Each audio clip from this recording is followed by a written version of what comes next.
On vous souhaite la bienvenue à ericlatour.com. Aujourd'hui, on aborde les impacts économiques dans notre région, notamment auprès des érablières. On en discute avec Mélanie Charbonneau de Mont-Saint-Grégoire dans quelques instants.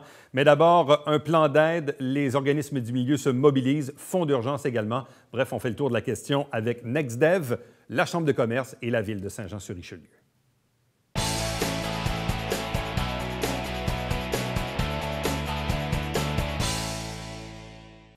On fait évidemment le suivi de cette crise et des impacts dans notre communauté, des impacts de la crise de la COVID-19. Parlons aujourd'hui de l'aspect financier, le soutien aux entreprises, la prise en charge des organismes du milieu pour aider. On sait que le gouvernement fédéral, le gouvernement provincial font leur effort, mais comment ça se traduit ici localement et qu'est-ce qu'on a fait dans les derniers jours? Trois invités pour en parler. D'abord, le directeur général de la Ville de Saint-Jean-sur-Richelieu, François Vaillancourt. Bonjour. Bonjour, Sylvain. Éric, oui, ça va. Accompagné de la directrice générale de NextDev, Développement économique au Richelieu. Bonjour, Sylvie. Bonjour, Éric. De même que Michel Milot, qui est le directeur général de la Chambre de commerce et de l'industrie du Richelieu. Michel, salutations. Bonjour, Éric. Bonjour à vous deux. Donc, merci à vous trois d'être là pour question de faire le point. Donc, tout d'abord, François Vaillancourt, expliquez-nous, quand on a vu évidemment que la crise s'installait, qu'elle allait évidemment perdurer dans le temps, que les gouvernements, oui, au fédéral et au provincial, mettaient en place des programmes d'aide, et il y en a même des nouveaux qui se sont ajoutés dans les dernières heures. De quelle façon avez-vous organisé les choses ici, localement? Eh bien, je dirais que c'était spontané. Il était clair dans notre esprit que compte tenu de l'importance de cet enjeu, qui allait être un enjeu stratégique et fort important pour la région, qu'il fallait mobiliser les forces vives du milieu économique pour que nous puissions coordonner tous nos efforts afin d'être à la hauteur de, on espère, des attentes de notre tissu économique. Et selon nous, la seule façon d'y arriver, c'était de fédérer tous les éléments du milieu économique, on s'entend, pour qu'on puisse être, dans la mesure du possible, à l'écoute des besoins de notre communauté d'affaires et également pouvoir permettre un pont vers les ressources qui sont offertes par les programmes au niveau fédéral et provincial. Alors, il est clair que nous avions certaines ressources au niveau de la Ville et il y avait également des ressources disponibles au niveau de la MRC. Alors, la création du fonds d'urgence devenait d'emblée non seulement excessivement important, mais une nécessité. Alors, ça s'est fait excessivement rapidement. Je dirais qu'en moins de 12 heures, nous avions réussi à rejoindre l'essentiel des artisans du milieu économique pour qu'on puisse déjà se structurer d'une façon organisationnelle et qu'on puisse ensuite définir un plan d'action, définir les modalités de notre fonds d'urgence économique pour qu'on puisse être à l'écoute des besoins de notre population. Bon, Sylvie Brosseau, expliquez-nous un peu le fonctionnement du fonds en question. Premièrement, est-ce que c'est de l'argent qui vient du fédéral, du provincial? Est-ce que c'est de l'argent qui vient localement d'ici, de vos propres organisations? Comment les gens peuvent-ils faire des demandes? Bref, parlez-nous un peu du canevas de départ du fonds d'urgence en question. D'accord. Alors, il faut bien se comprendre que dès la semaine dernière, le ministre Fitzgibbon a annoncé que en première ligne, ce serait les banques. Donc, les entreprises seraient interpellées à aller voir leur institution financière. Et suite à ça, ils devraient aussi faire appel aux fonds des gouvernements. Donc, comme M. Vaillancourt l'a dit tantôt, provincial et fédéral. Suite à ça, on s'organise avec le fonds d'urgence pour de l'aide aux entreprises. Et ce qu'on fait, c'est qu'on a regardé ce qu'on avait au niveau du Fonds local d'investissement et au niveau aussi d'autres fonds qui étaient disponibles à la MRC et à la Ville de Saint-Jean. Ce qu'on est après à regarder en ce moment, c'est au niveau des critères d'attribution et des règles de gestion de ces fonds-là pour pouvoir les mettre à disponibilité pour nos entreprises. Ce qu'il faut penser aussi, c'est qu'il y a des modalités qui sont attachées à certains fonds et qu'on doit avoir aussi des autorisations. Donc, c'est ce qu'on est prêt de faire en ce moment, de regarder ou mettre à disponibilité l'ensemble de ces argents pour nos entreprises. Juste qu'on comprenne bien, dans le fond, la provenance de l'argent, donc l'argent vient d'où, au fait? L'argent vient de la MRC, des fonds qui sont au niveau du Fonds local d'investissement et d'un autre fonds aussi qui vient de la MRC aussi. Bon, est-ce qu'on parle de somme de... Oui, et si vous me permettez, hier soir, Éric, la Ville a reconstitué en urgence son fonds d'assistance. Alors, c'est ce même montant de la Ville qui va être uni avec les ressources que Mme Brosseau vient d'expliquer pour qu'on puisse avoir, d'une façon collective, encore plus de moyens et d'aisance pour pouvoir supporter les entreprises selon les modalités qui sont en train d'être utilisées. Bon. Est-ce qu'on a une idée quand même de la somme ou des sommes qui sont disponibles? Vas-y, Sylvie. Je pense que tout ça va être à confirmer et à être annoncé sous peu, mais de l'annoncer en ce moment serait peut-être trop tôt. Je crois peut-être que la Ville, je ne sais pas, peut-être que M. Vaillancourt pourrait peut-être nous dire au niveau du montant de la Ville, mais tout ce qui est des montants qui sont avec la MRC du Haut-Richelieu, je pense que de mon côté, ce serait peut-être trop tôt de l'annoncer.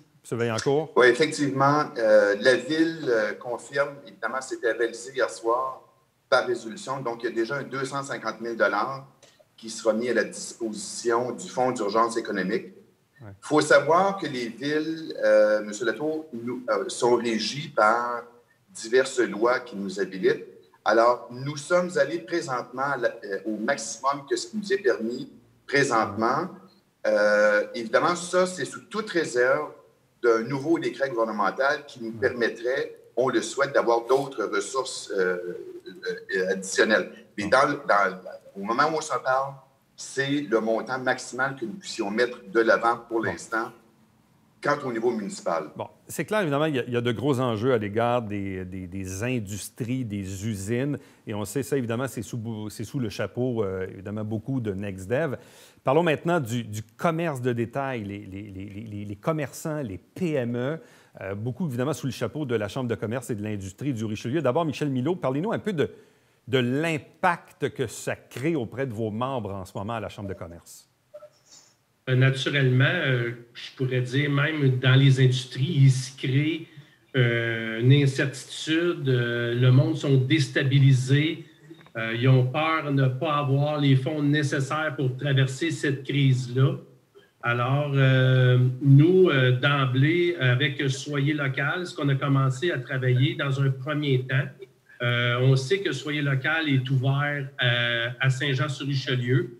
Maintenant, pendant cette période, c'est pour le Haut-Richelieu MRC au complet. Donc, on va travailler pour donner de l'information le plus possible sur les commerces qui ont un site web, qui font la livraison, qui sont ouverts, pas pour le client nécessairement ou en respectant les consignes du gouvernement. Mais on travaille pour donner cette information-là, pour donner un coup de main aux entrepreneurs qui sont ouverts, puis de continuer à les encourager. C'est essentiel à leur survie. Bon, parce qu'en quelque part, il y a les épiceries, il y a les pharmacies, les stations-service qui demeurent ouverts, même les quincailleries qui sont, semble-t-il, dans les services essentiels, les Dollarama. Bref, il y a quand même une liste impressionnante de commerces qui peuvent être encore en opération. On comprend que les restaurants, c'est pas possible, à moins de faire ce qu'on appelle du take-out, de faire de la livraison, ou dans certains cas, des entreprises qui ont des sites transactionnels. C'est drôle, parce qu'en ce moment, on développe beaucoup le télétravail, et peut-être qu'une fois la crise terminée, on aura développé beaucoup les sites transactionnels, mais Michel Milot, dans le fond, qui opère et qui n'opère pas actuellement sur le territoire du Haut-Richelieu? Bien, en fait, tous les services essentiels opèrent, naturellement. On a parlé des épiceries qui ont changé leurs heures d'ouverture de 8 h à 8 h. On a parlé des pharmacies qui opèrent. Mais il ne faut pas oublier, si vous avez des bris chez vous, vous avez besoin d'un plombier, d'un électricien, d'un couvreur de toiture. Naturellement, les services d'urgence sont fonctionnels. Oui, tout à fait. Là, évidemment, parce qu'on a fait l'exercice avec les députés Normandin et Lemieux et Mme Sanson également, là, en début de semaine. Évidemment, les bureaux de députés sont ouverts, sont prêts à recevoir des appels de citoyens ou d'entrepreneurs qui ont des questions à poser. Plus ici, localement, dans le fond, qui devrait appeler qui? Autrement dit, un entrepreneur qui nous regarde en ce moment, qui nous dit « Est-ce que j'appelle à la Chambre de commerce? Est-ce que j'appelle chez NextDev? Est-ce que j'appelle à la Ville de Saint-Jean-sur-Richelieu? » Bref, à quel endroit on appelle pour tenter de voir l'aide qui est disponible? Éric, c'est une excellente question. Dans la foulée de la création du comité d'urgence économique, ce que nous avons créé, c'est un point de chute central. Alors, c'est un guichet unique qu'on vient de créer de façon virtuelle et de façon physique pour que le soutien aux entrepreneurs, commerçants, soit centralisé à un même point de chute. Alors, ce qu'on voulait faire, c'était de s'assurer qu'il y a une cohérence de nos actions, s'assurer également que toutes les requêtes et réquisitions soient centralisées et de façon transparente pour le demandeur. Là, sa question, sa requête sera acheminée soit vers les personnes spécialisées dans le milieu industriel, soit vers les spécialistes en trame commerciale ou vers la Chambre de commerce. Et le guichet unique, c'est quoi? C'est un numéro de téléphone, une adresse courriel? Ce sont les deux. Je vais laisser le soin à Mme Brosseau d'expliquer les deux points de chute. Bon, Sylvie, allez-y. Oui, effectivement. Donc, par courriel, c'est covid19@nextdev.ca. À ce moment-là, vous allez recevoir, en envoyant le courriel, vous allez recevoir un petit questionnaire à remplir et d'ici 24 heures, les gens vont répondre à vos questions. Pour le numéro de téléphone, alors c'est le 450-359-99-99 et les gens vont répondre aussi à vos questions et soyez assurés que personne va être dans l'attente d'avoir une réponse et tout le monde va se donner la main, que ce soit pour Saint-Jean ou les 13 autres municipalités de la MRC du Haut-Richelieu. Tous les gens vont avoir réponse à leurs questions et si on ne les a pas, on va les trouver. En terminant, et je laisse la parole à Michel Milot parce qu'il a évoqué tantôt le fameux « soyer local ». Et là, il est encore plus important qu'en temps normal. Michel Milot, en quoi c'est important que les gens continuent de consommer et qu'ils le fassent localement? Pour la pérennité de nos entreprises d'ici, il est super important que lorsque vous allez sur un site Internet, que vous voulez faire un achat en ligne, pensez aux commerçants de Saint-Jean, s'il vous plaît. Plusieurs sont ouverts. Je vous l'ai dit tantôt, je vous le répète. La liste des commerces ouverts va suivre bientôt sur le site de Soyer Local, sur le site de la Chambre. On va vous donner de l'information, mais avant de faire un clic à l'extérieur de Saint-Jean, pensez à nos marchands, à leur pérennité, leur survie, c'est super important. Michel Milot, Sylvie Brosseau, François Vaillancourt, merci infiniment. Bonne continuité. Merci, au plaisir. Merci. Merci. Bon courage à tous nos commerçants. Oui, merci Sylvie Brosseau. Merci, au revoir. Merci. Alors, on reste là-dessus. Dans quelques instants, on regarde le volet de l'impact du côté des érablières.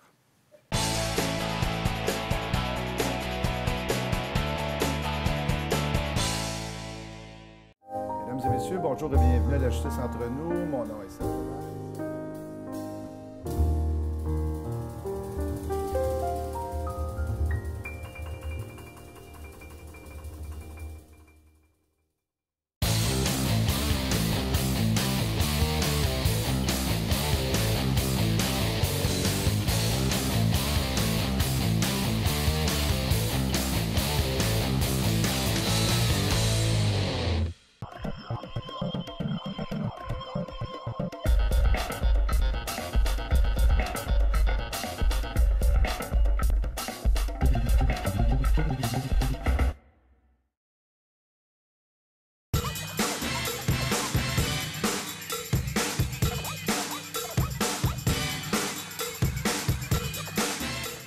Dimanche, 9h30, Télé Bingo, on vous attend.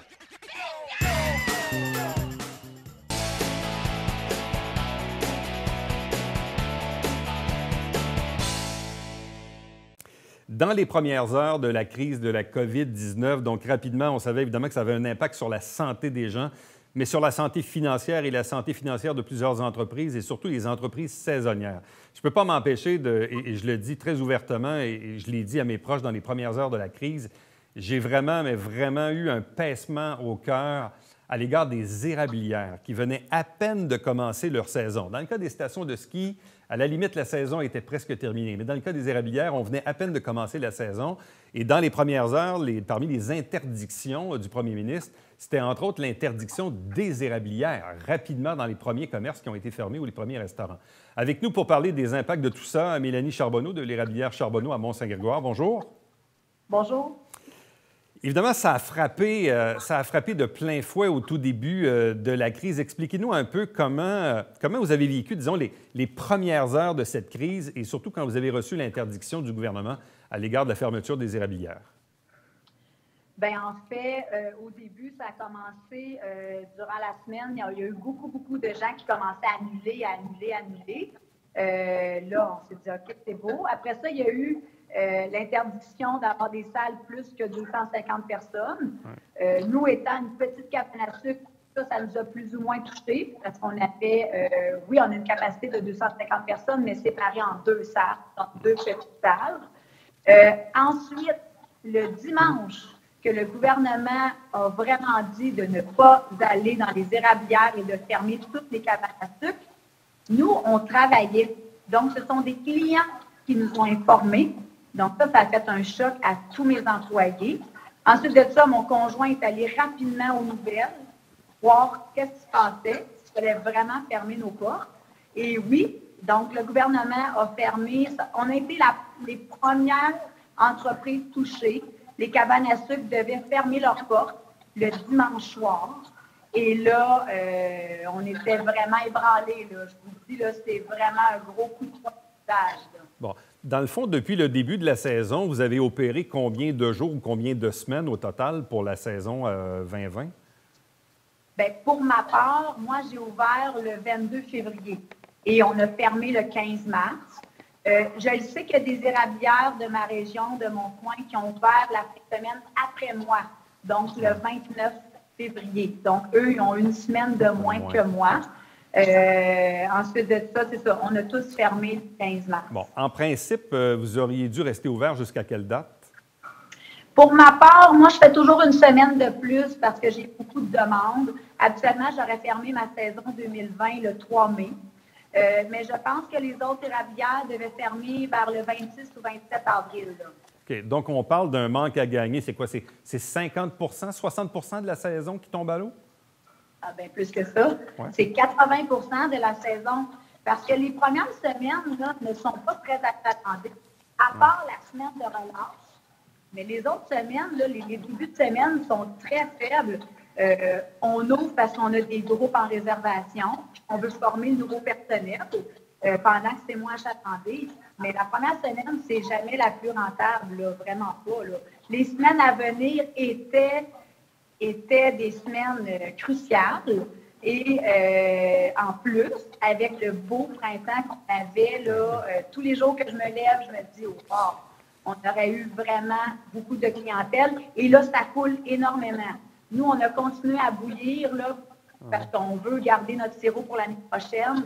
Mais là, ça coule énormément. Là. On est en plein dans le temps des sucres. Bon, une saison normale chez vous, c'est à peu près combien de clients, combien de visiteurs sur une saison? Bien, en fait, c'est sûr que d'une saison à l'autre, ça peut changer selon la température.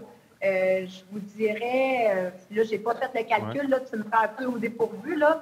Je te dirais que les week-ends, c'est au moins 3000 personnes. Puis sur semaine, je te dirais la même chose, mais divisé en 5 jours pendant 9 semaines. Là, donc, on peut parler d'à peu près 5 à 6 000 clients sur une période de 9 semaines, là, par semaine.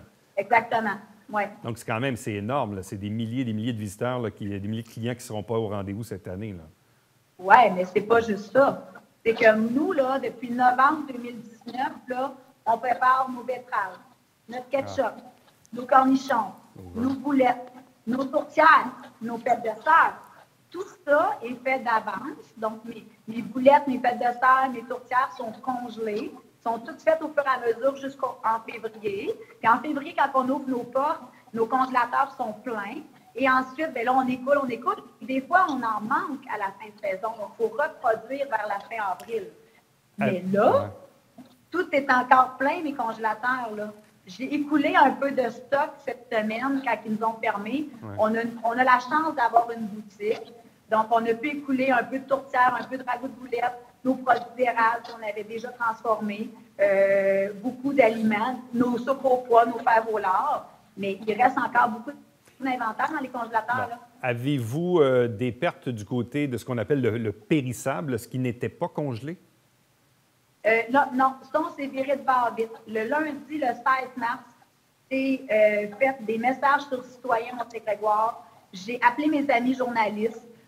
J'ai eu des entrevues téléphoniques avec certains journalistes qui m'ont mis un peu plus à la map, disant que toute la semaine, on écoulait tout notre stock frais 2 pour 1. Ça veut dire oreilles de crise, d'écume, soupe au pois, fèves au lard, tarte au sucre, dessert, toutes les choses qu'on était capable de vendre rapidement. Ensuite, il y a des choses qu'on a mis sous vide rapidement, Créovac, là, que les gens ont pu acheter en grande quantité et mettre dans leur congélateur. Et aussi, j'ai donné du lait, des œufs frais à tous les citoyens de Saint-Grégoire qui voulaient venir chercher. Donc, j'ai fait des dons aussi. Là. Ça a été aussi une belle publicité parce que les gens partageaient énormément. Mais il y a plein de choses encore que j'ai encore, puis je ne sais pas ce que je vais pouvoir écouler parce que j'ai la chance que mon père, le verger d'Annie Charbonneau, la boutique reste ouverte. Donc, je peux le fournir encore à tout ce qui est congelé, sous vide encore présentement. Oui.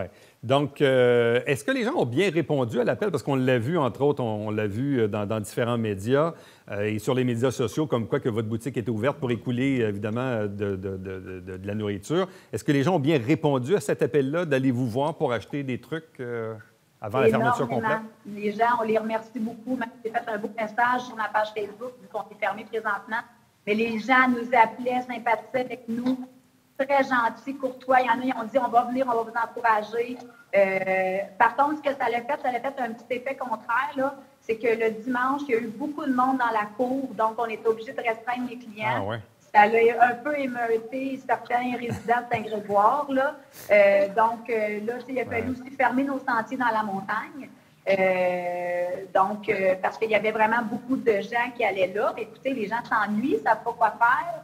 Donc là, il y avait un peu trop de gens aussi en montagne. Donc, ça a créé un petit problème, mais on s'en est bien sorti. Okay. Mais en quelque part, le message a passé, d'autant que la boutique du verger Denis Charbonneau demeure ouverte. Ce que ça veut dire, c'est que si les gens veulent adopter l'esprit de solidarité et de soyer local et d'acheter localement, pourraient passer là, dans les prochaines semaines et les prochains mois à la boutique pour acheter forcément plein de trucs que vous aviez fait pour la saison des sucres. Oui, exactement. De toute façon, je suis même porte-parole. On va créer des chroniques à toutes les semaines. Là, M. Justin Bessette m'a demandé d'être porte-parole. Puis, on va créer des petites capsules comme ça pour dire aux gens où aller chercher, mettons, de l'agneau à Saint-Grégoire, où aller chercher de la viande, mettons, à la boucherie, etc. Donc, oui, nous, on reste ouverts. On est quand même un produit essentiel. On a des pâtés, des tartes, toutes les mètres cabane à sucre, du jus de pomme, des œufs. On a beaucoup de choses. On a restreint nos heures. Mais on est encore ouvert au verger Denis Charbonneau. Bon. C'est quoi l'impact sur les employés? Une saison des sucres chez vous, là, c'est combien d'employés normalement? C'est environ une cinquantaine d'employés à temps plein. J'ai aussi des employés à temps partiel, des étudiants, des boss girls. Oui, gros impact. Là, mes employés, vraiment, quand on a fait l'annonce le 15 mars au soir, beaucoup de larmes, beaucoup d'incertitudes. Beaucoup de désespoir aussi parce que j'ai des gens qui viennent faire une saison des sucres, mais c'est un revenu d'appoint pour des mères monoparentales ou des gens qui ont des plus petits salaires ou qui ont un deuxième travail. Vraiment, oui, beaucoup d'impact. Là. Moi, j'ai fait beaucoup de cessation d'emploi. Bon. Et dites-moi en terminant, je sais que les gouvernements nous disent, écoutez, inquiétez-vous pas, on va vous aider, là, on gère la crise et tout ça. Avez-vous des échos de ça? Est-ce que vous êtes confiante que l'aide va venir? Parlez-nous de ça un peu. Bon, là, écoutez, c'est sûr que nous, on a appelé vraiment suite au bureau de Mme Sanson. On a eu plus ou moins de réponses. Oui, il y a des gens qui nous ont informés, il va peut-être avoir ça, il va peut-être avoir ça, mais pour l'instant, on n'a rien de concret. On attend toujours les informations de M. Legault. Avez-vous fait une évaluation sommaire des pertes? Là, je comprends que vous pouvez revendre des produits et tout ça, mais quand vous allez regarder, là, je ne sais pas, moi, au 1er mai, ce que vous auriez fait normalement en revenus, dépenses et profits versus cette année, il va y avoir un manque, là, c'est clair. Là, je veux dire, Oui. même si vous avez... Bon, là, vous ne payez pas des employés parce qu'ils sont au chômage, mais il va y avoir une perte nette. Est-ce que vous l'avez déjà évalué, ça, un peu? Oui, on a déjà évalué. Je ne dirai pas le chiffre là, à la tout à télévision, mais oui, c'est déjà calculé. C'est sûr que oui, il y a des choses que je ne paierai pas. Là. Tu sais, je n'aurai pas de réduction à la source envoyée du gouvernement. Il va y avoir moins de taxes aussi. Là. Tous mes repas, moi, sont taxables. Là. Donc, il va y avoir un manque aussi. Il y a de l'argent que j'enverrai pas, beaucoup d'argent que j'enverrai pas au gouvernement.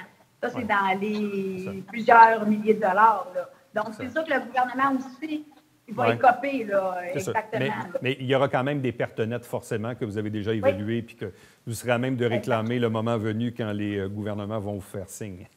Oui, j'ai hâte de voir ça parce que là, mes employés me disaient qu'il y a des longues, beaucoup d'attentes pour le chômage. Là, je sais que là, tous les travailleurs sont bien énervés. Il faut qu'ils continuent à payer leur loyer, leur épicerie, leur Hydro-Québec, leur chaussée, tout ça. Donc, je ne sais pas où ce qu'on va passer. Je ne veux juste pas passer en dessous de la table. Mélanie Charbonneau, merci beaucoup, puis bonne chance pour la suite. Merci à vous de nous avoir accueillis. Ça fait plaisir. Restez avec nous, on vous revient avec le mot de la fin.